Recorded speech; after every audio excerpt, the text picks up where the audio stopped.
નમસ્કાર મિત્રો, અગાઉના વિડીયોમાં આપણે અલંકારમાં શબ્દાલંકાર વિશે ભણી ગયા હતા. હવે આજે આપણે અર્થાલંકાર વિશે વાત કરીશું. અર્થાલંકારની અંદર વાત કરીએ તો એમાં પણ ઘણા બધા પેટા પ્રકારો પડે છે. પણ આ અર્થાલંકારના પેટા પ્રકારો ભણતા પહેલાં આપણે એને સમજવા માટે કેટલાક પદને સમજવા જરૂરી છે. બરાબર? તો ચલો એના માટે પહેલાં એક ઉદાહરણ લઈએ.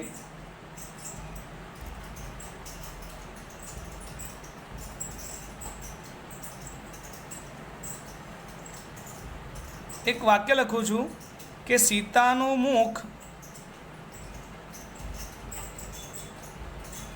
ચંદ્ર જેવું સુંદર છે. વાક્ય છે કે સીતાનું મુખ ચંદ્ર જેવું સુંદર છે. હવે આ વાક્યની અંદર કેટલાક પદો આપણે સમજવા પડશે. કયા પદો સમજવા પડશે એ સમજીએ.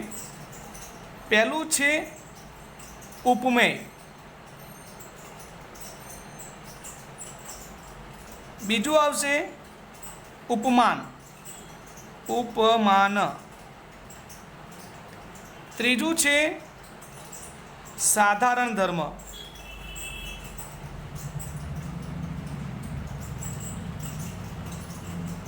અને ચોથું છે ઉપમાવાચક શબ્દ.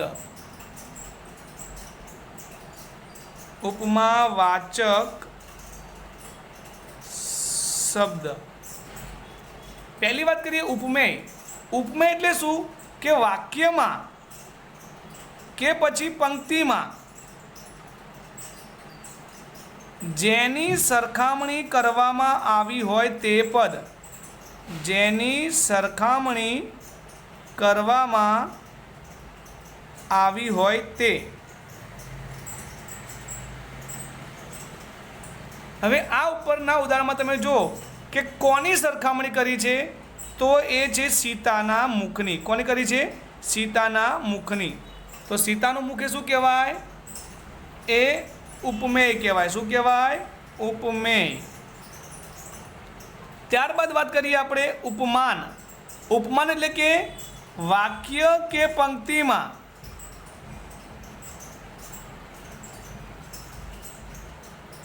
જેની સાથે સરખામણી કરવામાં આવી હોય, જેની સાથે સરખામણી કરવામાં આવી હોય તે.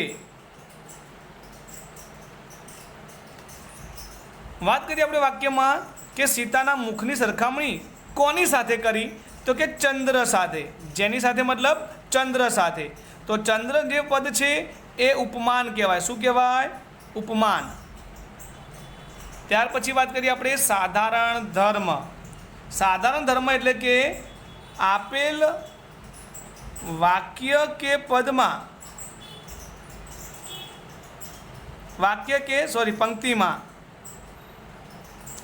ઉપમેય અને ઉપમાન બંને વચ્ચે જે સમાનતા હોય તે, બંને વચ્ચે રહેલી સમાનતા અથવા તો સમાનતાનો ગુણ. અહીં ઉપરના વાક્યમાં સીતા એ ઉપમેય છે અને ચંદ્ર એ ઉપમાન છે. બંનેની અંદર એક ગુણ સમાન છે, એ છે સુંદરતાનો ગુણ. તો સુંદરતા જે છે એ શું કહેવાય? સાધારણ ધર્મ કહેવાય. ત્યારબાદ વાત કરીએ આપણે ઉપમાવાચક શબ્દ. તો કે પંક્તિ કે વાક્યમાં, વાક્ય કે પંક્તિમાં સમાનતા બતાવવા માટે, સમાનતા દર્શાવવા વપરાતા શબ્દો, એ શબ્દોને આપણે કહીશું ઉપમાવાચક શબ્દ. દાખલા તરીકે જેવું, જેવી, સમૂહ, સરીખું, જેવો વગેરે. આવા શબ્દો જે છે એ સમાનતા બતાવે છે, એટલે એને કહેવાય ઉપમાવાચક શબ્દ. ફરીવાર હવે આપણે આખું વાક્ય સમજીએ કે સીતાનું મુખ ચંદ્ર જેવું સુંદર છે, તો સીતાનું મુખ એ ઉપમેય છે, એની સરખામણી કરી છે આપણે, પણ કે કોની સાથે? તો ચંદ્ર સાથે. એને ચંદ્રની ઉપમા આપી એટલે આ પદ ઉપમાન કહેવાય. જેની સાથે જે પણ વ્યક્તિ, પદાર્થ કે તત્વ સાથે સરખામણી કરીએ એ ઉપમાન કહેવાય. અને એવી રીતે સીતા એ ઉપમેય અને ચંદ્ર એ ઉપમાન, બંનેની વચ્ચે જે એક સામાન્ય સાધારણ જે ગુણધર્મ રહેલો છે એ છે સુંદરતાનો. તો સુંદર આ પદ જે છે એ સાધારણ ધર્મ કહેવાય. અને અહીંયા આ જેવું જે શબ્દ આપ્યો છે એ છે આપણો ઉપમાવાચક શબ્દ. ખ્યાલ આવી ગયો? હવે તમને જો આ 4 પદની ખબર હશે તો આપણે હવે પછીના જે અર્થાલંકારના પેટા પ્રકાર છે એ સમજી શકીશું. જો આ નહીં ખબર હોય તો એ સમજવું થોડુંક મુશ્કેલ રહેશે. તો હવે વાત કરીએ આપણે અર્થાલંકારના પેટા પ્રકારોની. અર્થાલંકાર પહેલો છે એમાં ઉપમા અલંકાર. કયો છે? ઉપમા અલંકાર. ઉપમા અલંકાર કોને કહેવાય એની વ્યાખ્યા જરા સમજીએ કે ઉપમેયને તેના ખાસ ગુણ અંગે કોઈ વસ્તુ સાથે અન્ય વસ્તુ કે પદાર્થ સાથે સરખાવવામાં આવે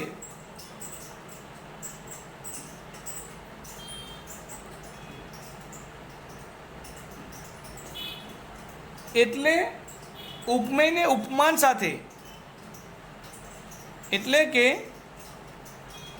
ઉપમેયને ઉપમા સાથે અથવા ઉપમા આપવામાં આવે તો તે વાક્યનો અલંકાર શું કહેવાય? ઉપમા અલંકાર. કે ઉપમેય એટલે આપણે હમણાં વાત કરી હતી ને કે સીતાનું મુખ એ ઉપમેય હતું ને. સીતાનું મુખ એનું ગુણ શું હતો? સુંદરતાનો. તો એ ગુણ અંગે આપણે અન્ય પદાર્થ કે વસ્તુ સાથે સરખાવ્યો. તો અહીંયા અન્ય વસ્તુ શું હતી? ચંદ્ર. તો સીતાનું મુખ ચંદ્ર જેવું સુંદર છે. બરાબર. તો આ સીતાનું મુખ એ ઉપમેય છે, એને એના ખાસ ગુણ સુંદરતાને અન્ય પદાર્થ એટલે કે ચંદ્ર સાથે આપણે સરખાવ્યો છે. અને સરખાવવા માટે આપણે જેવું શબ્દ વાપર્યો છે. એટલે આ અલંકારમાં યાદ રાખજો કે જેવું, જેવી, જેવા, સરીખું, સમાન, સમૂહ આવા શબ્દો આવે તો એ પંક્તિ કે વાક્યનો અલંકાર ઉપમા અલંકાર કહેવાય. એટલે ઉપમા અલંકારને ઓળખવા માટેની આ નિશાની છે. ઉપમા અલંકારને ઓળખવું હોય તો આ શબ્દ કે આ જે શબ્દો છે વાક્ય કે પંક્તિમાં આપણે શોધવા પડે.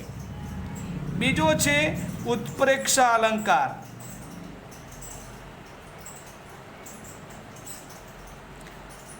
ધ્યાન આપજો, ઉપમા અલંકારની અંદર આપણે કોની સાથે સરખાવ્યું છે. જ્યારે ઉત્પ્રેક્ષામાં શું હોય છે કે ઉપમેયને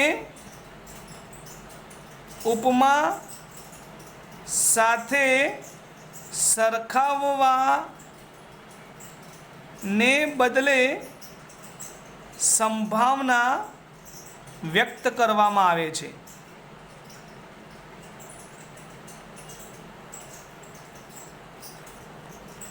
ઉપમેય અને ઉપમા એકબીજા સાથે સરખાવવામાં નથી આવતા, પણ એના બદલે બંને વચ્ચે સંભાવના વ્યક્ત કરવામાં આવે. એટલે કે સરખામણી છે એવું નહીં, પણ સરખામણીની સંભાવના રજૂ કરી છે. શું રજૂ કરી છે? સંભાવના. આપણે ઉપરનું ઉદાહરણ આગળ વધારીએ તો જો કે સીતાનું મુખ જાણે ચંદ્ર. હવે આ ઉદાહરણમાં આપણે સીતાના મુખને ચંદ્ર જેવું સુંદર કીધું, પણ અહીંયા સીતાનું મુખ ચંદ્ર જેવું સુંદર છે એવું સ્પષ્ટ કહ્યું નથી, પણ માત્ર સંભાવના વ્યક્ત કરી કે સીતાનું મુખ જાણે ચંદ્ર. એટલે અહીંયા જાણે શબ્દ આવ્યો છે, એ જાણે સંભાવના બતાવે છે. એટલે ઓળખવા માટે યાદ રાખજો આમાં પણ કે જાણે શબ્દ આવે રખે આવે, શકે આવે, બરાબર, આવા શબ્દો આવે તો એ સંભાવના કે શક્યતા વ્યક્ત કરે છે, એટલે એ અલંકાર શું કહેવાય? ઉત્પ્રેક્ષા અલંકાર. બરાબર. આગળ વાત કરીએ આપણે રૂપક અલંકાર, કે જ્યારે ઉપમેય અને ઉપમા બંને એકરૂપ છે એવું દર્શાવવામાં આવે. બંને એકરૂપ છે એટલે કે એક જ છે તેવું દર્શાવવામાં આવે તો તેને આપણે રૂપક અલંકાર કહીશું. આગળના ઉદાહરણને આપણે લઈએ કે સીતાનું મુખ ચંદ્ર જેવું સુંદર. અહીંયા ચંદ્ર સાથે સરખાવ્યું છે એટલે ઉપમા આપી હતી. સીતાનું મુખ ચંદ્ર જેવું સુંદર. અહીંયા સીતાનું મુખ જાણે ચંદ્ર એટલે અહીંયા સંભાવના વ્યક્ત કરી હતી. પરંતુ અહીંયા શું છે કે સીતાનું મુખ ચંદ્ર છે અથવા તો સીતાનું મુખ ચંદ્ર. બરાબર. એટલે આમાં સીતાના મુખને ચંદ્ર કીધું છે આપણે. ચંદ્ર જેવું એમ સરખાવ્યું નથી. જાણે કે ચંદ્ર એવી સંભાવના વ્યક્ત કરી નથી. માત્ર આપણે કહી દીધું કે સીતાનું મુખ ચંદ્ર એટલે બંને એકરૂપ છે એવું બતાવ્યું. નેક્સ્ટ વાત કરીએ આપણે ચોથો અલંકાર વ્યતિરેક અલંકાર. વ્યતિરેક અલંકાર. જો વ્યતિરેક અલંકારમાં વાત કરીએ કે જ્યારે ઉપમેયનું ઉપમાન કરતા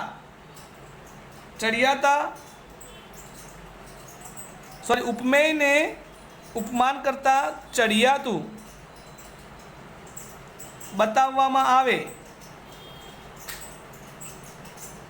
ત્યારે જે અલંકાર બને છે એ અલંકારને વ્યતિરેક અલંકાર કહેવાય. વ્યતિરેક શબ્દનો આપણે પહેલાં અર્થ સમજીએ. વ્યતિરેક એટલે કે વી વત્તા અતિરેક એટલે વધારાનો અતિરેક થાય છે અહીંયા. એટલે ઉપમેયને આપણે ઉપમાન કરતાં પણ ચડિયાતું બતાવ્યું કે સીતાનું મુખ જે છે ચંદ્ર જેવું છે. આ ઉપમેયને આ ઉપમા સાથે સરખાવ્યું હતું પણ આ ઉપમેય કેવું છે? અહીંયા ચડિયાતું છે. હવે ચડિયાતું છે તો નવું ઉદાહરણ કેવું રીતે બનશે કે સીતાનું મુખ ચંદ્ર કરતાંય વધુ સુંદર છે. ઉદાહરણ બીજું લઈએ કે રમેશ સિંહ કરતાં પણ વધુ બહાદુર છે. સિંહ કેટલો બહાદુર છે બધા જાણે છે, જંગલનો રાજા. પણ રમેશને એના કરતાં પણ ચડિયાતો બતાવ્યો. એક બીજી વાત કરીએ કે મોટા તો મહાદેવથીએ હળવા પારેવાની પાંખથી. હવે સૌથી હળવામાં હળવું શું હોય છે? તો પારેવું એટલે કે પક્ષીની પાંખ, પણ એના કરતાંય હળવું. અને મોટામાં મોટા કોણ છે? તો દેવોના દેવ મહાદેવ. પણ મોટા તો મહાદેવથીએ. એટલે તમે જો આ ઉપમા કરતાં પણ મોટા બતાવ્યા, આ ઉપમા પારેવાની પાંખ એના કરતાં પણ હળવા બતાવ્યા. એટલે જે ઉપમા છે એ ઉપમાન કરતાં પણ ઉપમેયને આપણે જ્યારે ચડિયાતું બતાવીએ ત્યારે તે કેવો અલંકાર કહેવાય? વ્યતિરેક અલંકાર. નેક્સ્ટ વાત કરીએ આપણે અનન્વય અલંકાર. અનન્વય અલંકાર કે જ્યારે ઉપમેય એટલું બધું ચડિયાતું હોય, એટલું બધું સારું હોય કે આપણને કોની સાથે સરખાવવું કે કોની ઉપમા આપવી તે ખબર ન પડે ત્યારે આપણે ઉપમેયને ઉપમેય સાથે જ એટલે કે પોતાની સાથે જ સરખાવીએ છીએ તો તેને આપણે શું કહીશું અનન્વય અલંકાર. ફરીવાર કે ઉપમેય એટલું બધું સારું છે, એટલું બધું ચડિયાતું છે, એટલું ગુણકારી છે કે આપણને ખબર નથી પડતી કે કોની સાથે સરખાવવું, એ ઉપમેયને આપણે કોની ઉપમા આપવી. બરાબર, ત્યારે આપણે એ ઉપમેયને ઉપમેય સાથે સરખાવી દઈએ છીએ. જેમ કે આપણે ઉદાહરણ લઈએ કે ગાંધીજી એટલે ગાંધીજી, ગાંધીજી એટલે ગાંધીજી. હવે ગાંધીજી સત્યવાદી હતા, અહિંસાવાદી હતા, બરાબર, કેટલા મહાન હતા, મહાત્મા કેવા હતા. આપણને ખ્યાલ જ નથી આવતો કે ગાંધીજીને કોની સાથે સરખાવીએ. એટલે આપણે કહી દીધું કે ગાંધીજી એટલે ગાંધીજી. એમ આપણે વાત કરીએ કે ડૉક્ટર કલામ એટલે ડૉક્ટર કલામ.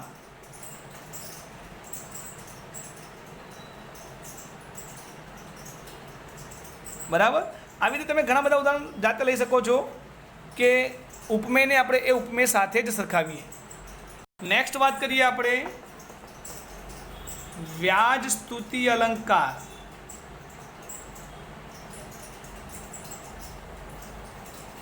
બરાબર, કે તમને કોઈ એક વાક્ય કે પંક્તિ આપેલી હોય, એટલે કે વાક્ય કે પંક્તિમાં તમને એવું લાગે કે શરૂઆતમાં નિંદા થાય છે. બરાબર, શરૂઆતમાં જે ઉપમેય છે એ ઉપમેયની નિંદા લાગે, નિંદા થતી હોય તેમ લાગે, પરંતુ અંતમાં એના વખાણ થતા જોવા મળે, પરંતુ અંતમાં તેના વખાણ થતા હોય. અથવા તો એ જ વસ્તુ કે વાક્ય કે પંક્તિમાં તમને શરૂઆતમાં કેવું લાગે છે કે વખાણ થાય છે, બરાબર, પરંતુ અંતમાં કેવું થાય છે, તો અંતમાં તેની નિંદા થતી હોય છે. તો એને આપણે શું કહીશું? વ્યાજ સ્તુતિ અલંકાર. એટલે કે કોઈ પણ પંક્તિ આપી છે અને શરૂઆતમાં જે ઉપમેય છે એની તમને નિંદા લાગે છે, અને પણ પછી છેલ્લે તમે જુઓ અંતમાં તો એવું લાગે વખાણ થઈ રહ્યા છે. આ તો એનાથી ઊંધું કે શરૂઆતમાં તમને વખાણ લાગતા હોય પણ અંતમાં ખબર પડે કે નિંદા થઈ રહી છે, તો આ અલંકાર વ્યાજ સ્તુતિ અલંકાર બન્યો. આપણે એક ઉદાહરણ લઈએ કે એક સ્મિત નામનો છોકરો છે, બરાબર, સાંભળજો કે હા સ્મિત નબળો છે, તેથી જ તો તે વર્ગમાં હંમેશા પ્રથમ આવે છે. હવે આ વાક્યમાં આપણે સ્મિત વિશે એવી વાત કરી છે કે હા ભાઈ સ્મિત તો નબળો જ છે ને, એ તો સાવ નબળો છે, એટલે તો એનો વર્ગમાં પહેલો નંબર આવે. એટલે શરૂઆતના વાક્યમાં તમને એવું લાગે એની નિંદા કરે છે, એના વિશે આપણે નબળો છે નામ જેમ તેમ જે બોલીએ, પણ પછી ખબર પડે કે એ વર્ગમાં પ્રથમ આવે છે એવું આપણે કટાક્ષમાં કહીને એના વખાણ કર્યા હતા. એવી રીતે બીજી વાત કરીએ આપણે કે તમે તો ખરા બહાદુર. હા, ઉદ્ગાર ચિહ્ન. એક ઉંદર જોઈને નાઠા. આપણે કોઈ વ્યક્તિને કહેતા હોઈએ, આપણા મિત્રને કહેતા હોય કે તું તો જોરદાર બહાદુર છો ભાઈ, એક ઉંદર જોઈને ભાગ્યો. એટલે શરૂઆતમાં એવું લાગે આપણે એની બહાદુરના શું કરીએ છીએ, વખાણ કરીએ, અને પછી આપણે કે ઉંદર જોઈને નાટો, ઉંદર જેવું નાનકડું પ્રાણી જોઈને ભાગે એ માણસ કેટલો બહાદુર કહેવાય આપણે સમજી શકીએ છીએ. એટલે એની અહીંયા નિંદા કરી કે મતલબ ઇનડાયરેક્ટલી આપણે એવું કહ્યું કે તું તો હાવ ડરપોક છે, બીકણ છે. બરાબર, તો આ વાક્યમાં તમે જુઓ કે શરૂઆતમાં એના વખાણ છે, બહાદુરી, પણ પછી જે ભાગ્યો એ વાત અહીંયા એની નિંદા છે. ઉપરના ઉદાહરણમાં સ્મિત જે નબળો છે એ એની નિંદા કરી શરૂઆતમાં, પણ પછી તમે જો પ્રથમ આવે છે વર્ગમાં એ એના વખાણ કર્યા. બરાબર, ખ્યાલ આવી ગયો? નેક્સ્ટ વાત કરીએ છીએ સાતમો અલંકાર, શ્લેષ અલંકાર. શું નામ છે? શ્લેષ અલંકાર. બહુ ટૂંકમાં અને એકદમ સરળ ભાષામાં સમજીએ કે કોઈ પંક્તિ કે વાક્ય આપ્યું હોય, એ કે પંક્તિ કે વાક્યમાં કોઈ શબ્દ એવો છે કે એક જ શબ્દ એ બે કે તેથી વધુ અર્થમાં વપરાય, એટલે કે એક જ શબ્દના બે કે તેથી વધુ અર્થ થતા હોય છે અને એનાથી સમગ્ર વાક્ય કેવું લાગે છે, આપણને આકર્ષક લાગે છે, એટલે કે તેનાથી સમગ્ર વાક્યમાં ચમત્કૃતિ આવે છે, ચમત્કૃતિ આવે એટલે કે આકર્ષક બને છે. ફરી વાત કરીએ કે કોઈ પણ એક વાક્ય કે પંક્તિ આપેલી હોય એમાં એક જ શબ્દ એવો છે કે એ બે વખત એના અર્થ થાય છે, બે અર્થ થાય છે કાં તો બેથી વધુ અર્થ થાય છે અને એનાથી આખું વાક્ય આકર્ષક બને છે.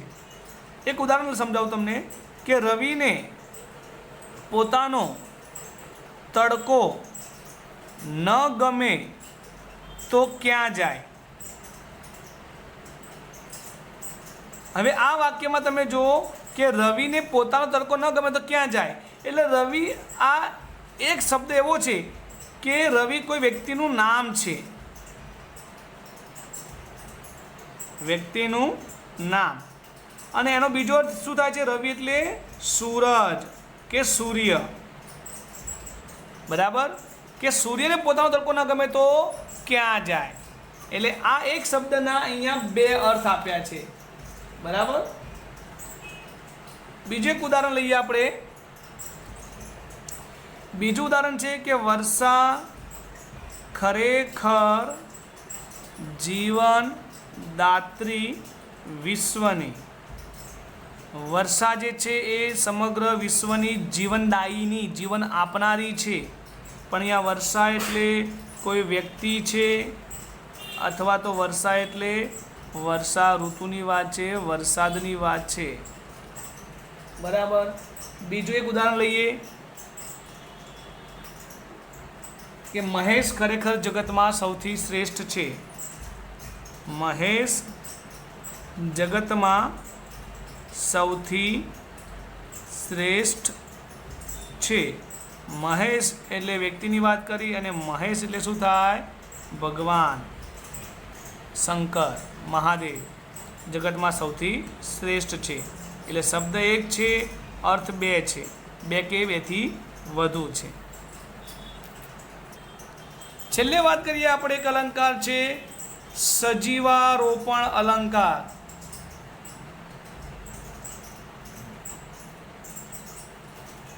કે જ્યારે કોઈ નિર્જીવ વસ્તુ કે પદાર્થ પર સજીવનું આરોપણ કરવામાં આવે, સજીવનું આરોપણ કરવામાં આવે એટલે કે સજીવ હોય તેવો ભાસ કે તેવો ભાવ પ્રગટ કરવામાં આવે તો તેને આપણે શું કહીશું, સજીવારોપણ અલંકાર. ઉદાહરણ લઈશું તો વધુ ખ્યાલ આવશે કે ડુંગરા દૂરથી સાદ દઈને બોલાવતા હતા. ડુંગર જે છે એ નિર્જીવ પદાર્થ છે, બરાબર. સાદ દઈને બોલાવે કોણ, સજીવો, પણ અહીંયા એવો ભાસ અથવા તો એવો ભાવ પ્રગટ કર્યો છે કે ડુંગરા દૂરથી સાદ દઈને બોલાવતા હતા, જાણે એ સજીવ હોય અને આપણને બોલાવતા ના હોય.